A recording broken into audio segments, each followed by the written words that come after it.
aplikasi Android familiar itu gue lebih ke KineMaster sama Lightroom.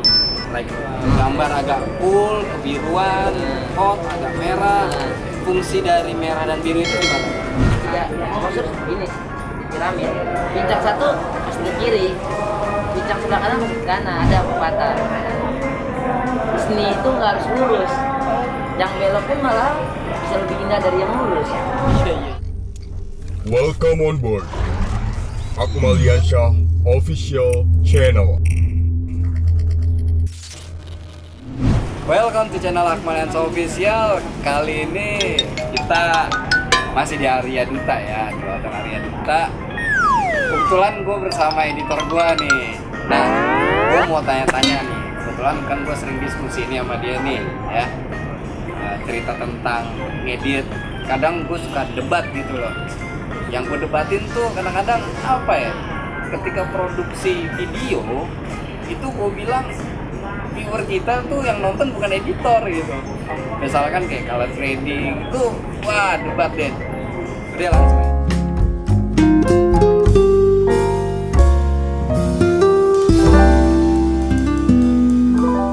Debat deh. Udah langsung aja nih kita ajak ngobrol orangnya nih. Ada di samping gua nih, Ki. Namanya siap. Kiki. Ki, tuh namanya ngedit tuh gimana sih Ki? Kayak ribet banget tuh. Menurut lo gimana? Kan kita kadang-kadang kan viewer itu kan nggak ngeliat dari color grading, buremnya, terus tata cara pemotongannya, tapi bagaimana dia bisa menyerap informasi atau hiburan yang ada? Menurut lo gimana?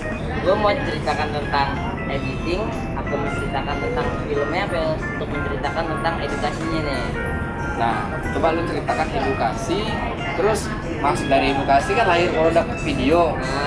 Nah, tuh gimana untuk menarik perhatian viewer tuh dari kacamata editing? Kalau dari Editor kayak lu.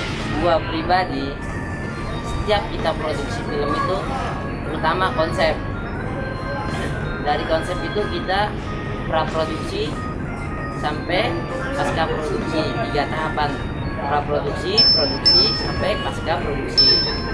Kalau misalkan kita ngebahas tentang film, berbicara tentang rasa, film itu bagaimana cara kita menyampaikannya ke target audiens kita atau ke masyarakat itu. Contohnya seperti ini satu, ketika kita nonton film horor atau film Hollywood atau film action dan lain sebagainya, itu kita kan udah cerita tentang jati diri kita terhadap film tersebut. Kayak contoh film adegan tentang cinta, orang berpegangan tangan itu dia bisa merasakan baper zaman sekarang yang disebut, bener gak? Nah, Padahal dia kagak pegangan tangan, dia melihat film doang. itu hubungannya sama ngedit apa ya?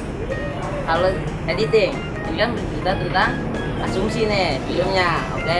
Kalau untuk di editing tentang editing ya, tentang editing itu kita harus mengandung unsur rasa.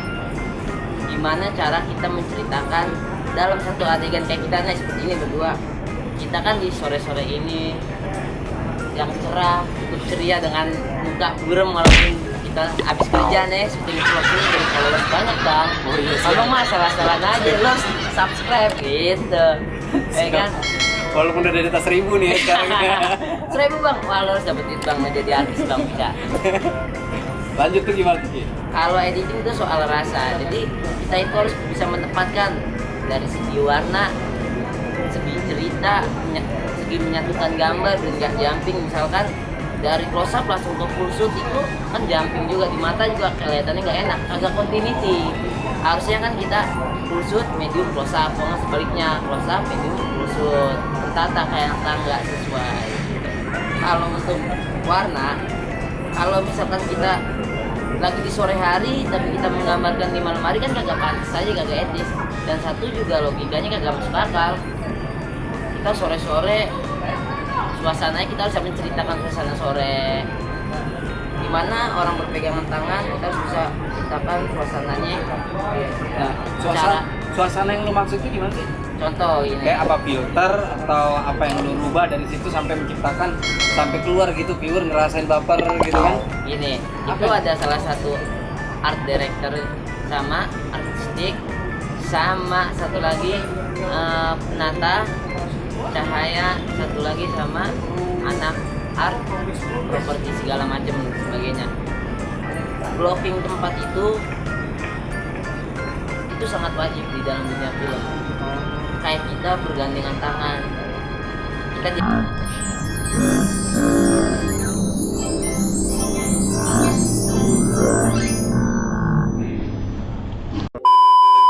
seakan-akan kalau takut ditinggalin lepas, takut salah satu ada yang jatuh dari jembatan, jebur sungai lah, tabrak kereta, kalau jatuh kita kan nggak tahu ya.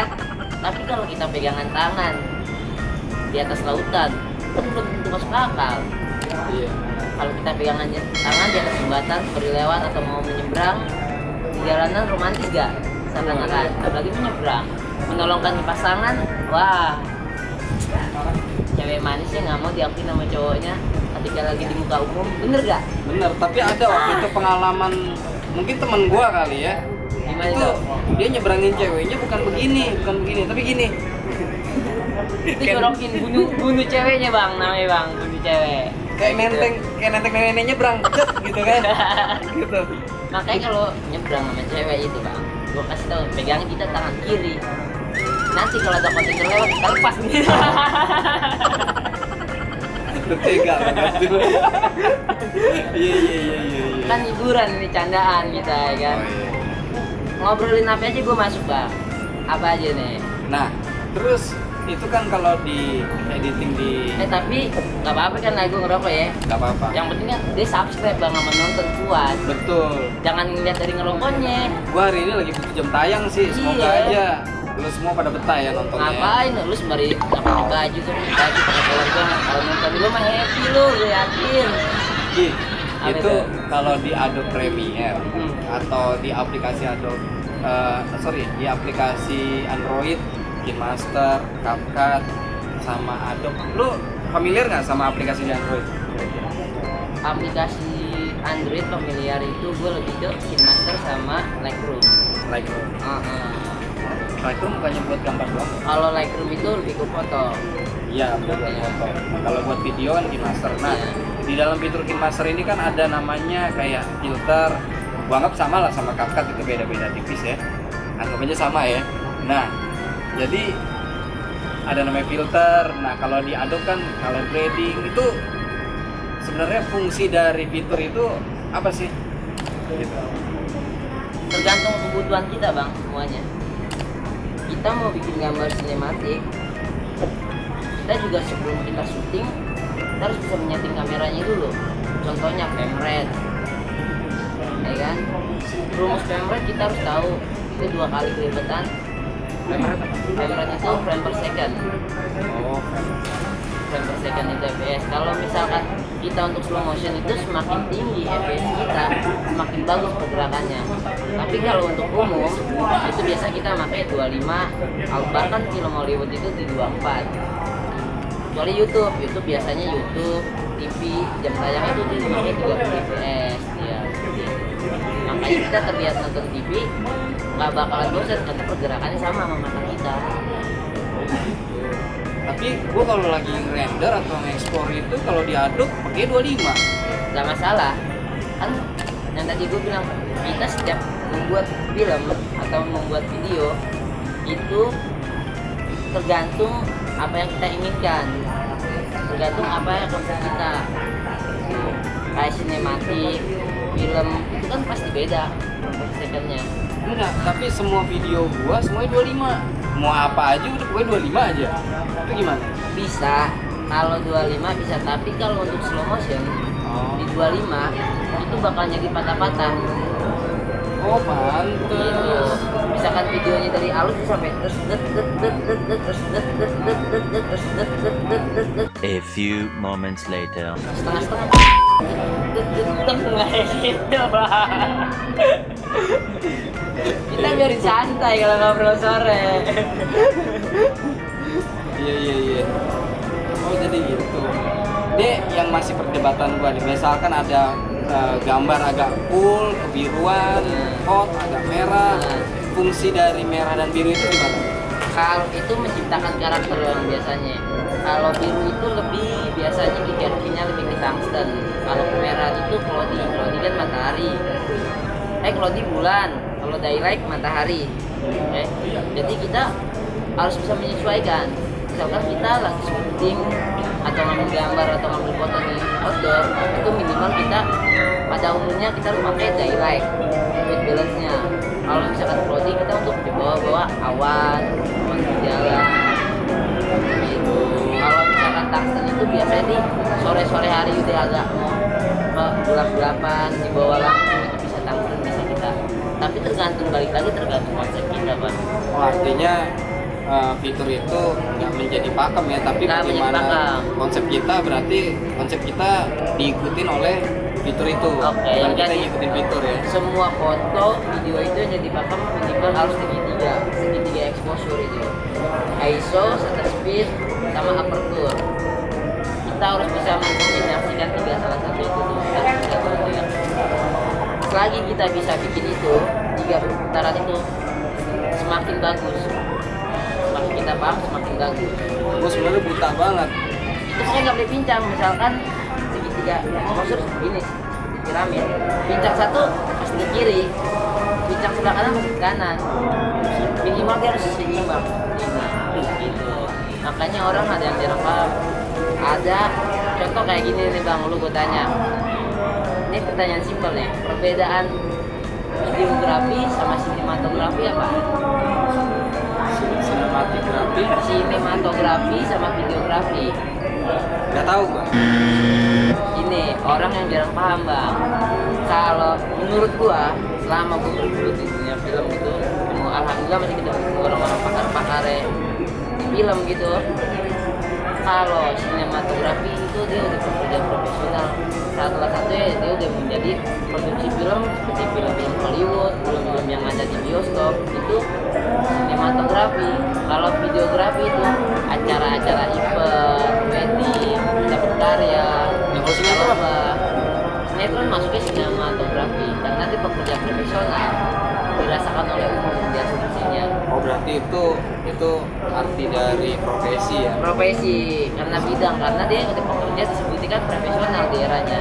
Kalau videografer karena dia capitan, bisa jadi nih gua kasih itu gua ada proyekan misalkan ngambil gambar di kolam renang ya kan, udah istilahnya konsep segala macam. Tapi kan kalau misalkan di sinematografi dari susunan dari director, art director semuanya udah tersusun rapi, tertata dan koordinasinya. Jadi nggak bisa diganggu gugat. Dia punya konsep sampai dieksekusi, sampai dimasak menjadi film seperti itu Pak. Dan sinematografi ini berarti apa namanya, idenya, skillnya, terus macam-macamnya, artinya kelebihannya lebih agak sempurna ya Lebih daripada sempurna videografi ya. karena di situ yang udah kecimpung di situ orang-orang yang udah profesional.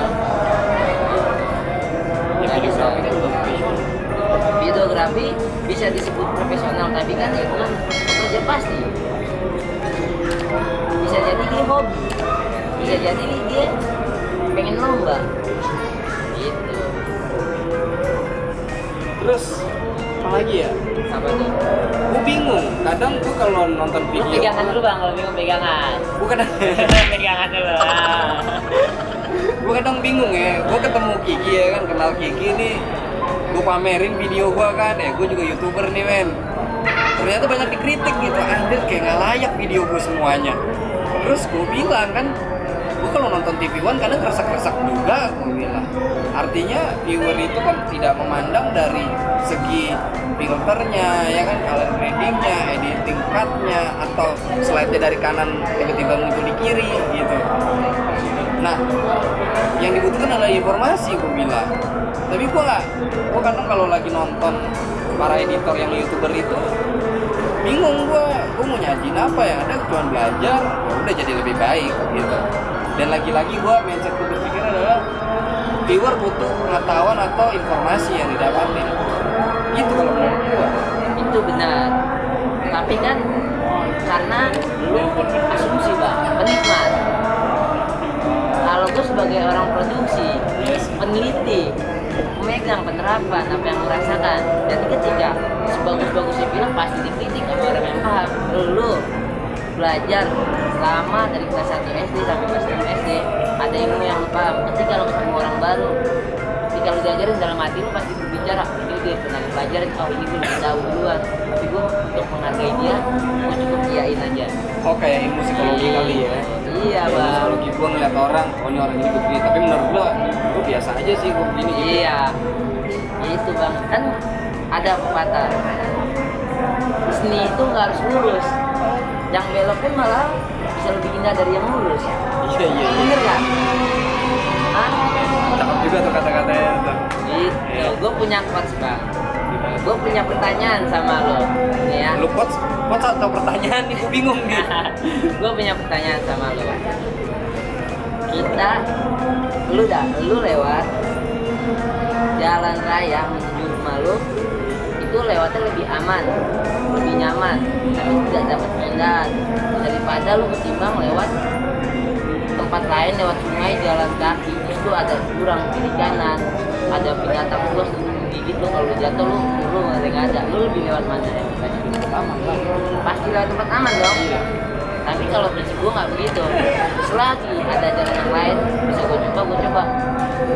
Kalau misalkan kita lewat di jalur yang lain, kalau kemungkinan besar itu lebih bagus buat diri kita, keuntungannya ke depannya, kenapa nggak harus kita coba? Oh, artinya lu gak takut mencoba sesuatu yang baru. Iya, kita tuh hidup di dunia seni itu jangan takut salah, jangan takut mencoba, harus berani. Kalau kita takut salah, kalau kita coba udah salah ya udah pasti salah pola pikir kita, distract. Tapi gue kadang-kadang suka minder gue tunjukin video gue. Ini bang ini agak noise nih. Padahal gue udah pilih handphone udah canggih betul gitu kan.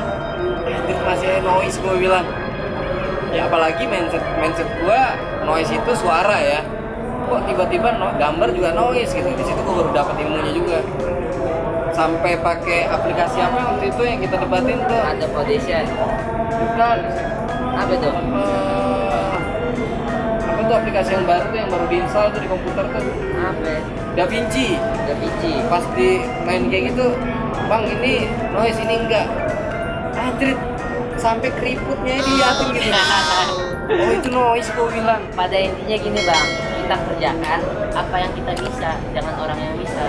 Selagi kita kerjakan apa yang kita bisa, kita suka, itu bakal bisa kita kuasain, bakal kita rasain. Iya sih. Bukannya kita mengharapkan orang lain, bukan kita membeli orang lain. Orang lain bisa di aplikasi lain, kita di aplikasi ini. Kita belum tentu bisa di dia pun bisa kayak kita. Kualitas orang kan berbeda-beda. Masalahnya gue mengukur itu di lingkungan gue. Ketika lingkungan gue para editor ya gue juga paling kecil dong jadinya ya. Itu dia. Kecuali nonton berita mau resep apa segala macam, yang penting sampai gambar informasi. Contoh demo, ya kan?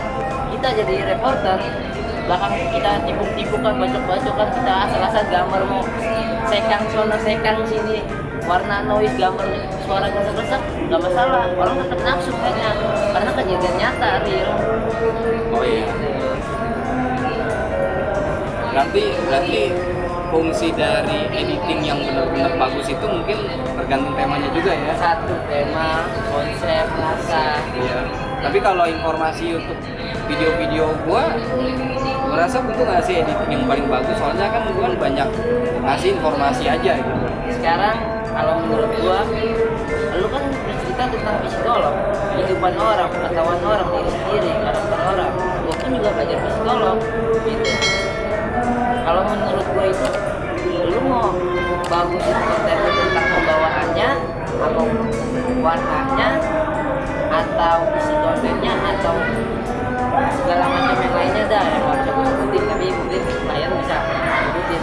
Gua tuh kita berbicara gini aja, orang juga bisa membaca kita, oh ini orang karakternya begini aja, ya kan? Tapi kita gantung apa yang kita mau bicarakan dan apa yang kita mau tuangkan. Kalau orang editor video, editor youtuber, apa ya namanya, membedah kamera, youtuber membedah kamera, jadi wajar dari warna youtubernya aja bervariasi. karena untuk menciptakan penonton agar tertarik juga. Ketika kalau lu kan bicara psikolog, yang menonton lu target itu orang psikolog, ibu-ibu, anak, kedewasaan, proses pubertas, orang masih nyari jati diri.